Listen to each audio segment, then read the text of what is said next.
मसक जाता चोली जो बन उलफान, मसक जाता चोली जो बन उलफान। बेदर्दी बलमुआ दर्दियो न जाने, मसक जाता चोली जो बन उलफान। बेदर्दी बलमुआ दर्दियो न जाने।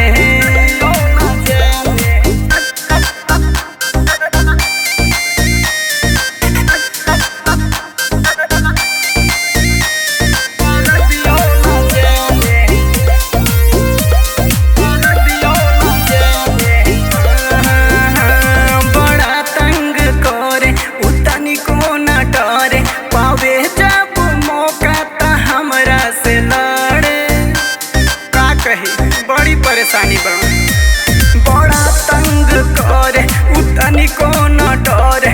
पावे जब मौका त हमरा से लड़े। करे परेशान हमरा मन के बहकावेला, कही कैसे सारी रात उ जगावेला।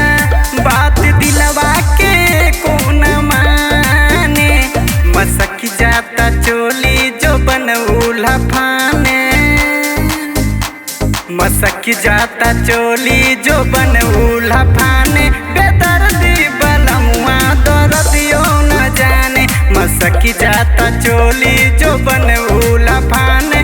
बेदर्दी बलमुआ दर्दियो न जाने, दर्दियो न जाने,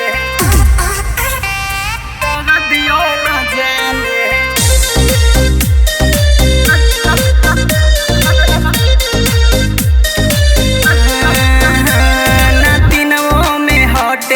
होठवा के चाटे करी तनिको तेरी कन्हैया हो डांटे।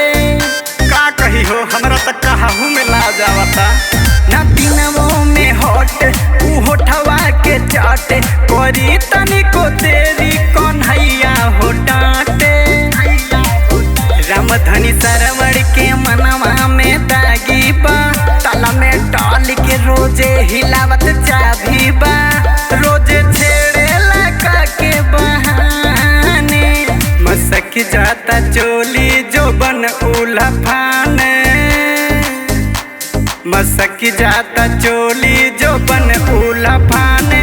बेदर्दी बलमुआ दर्दियो न जाने, मसक जाता चोली जो बन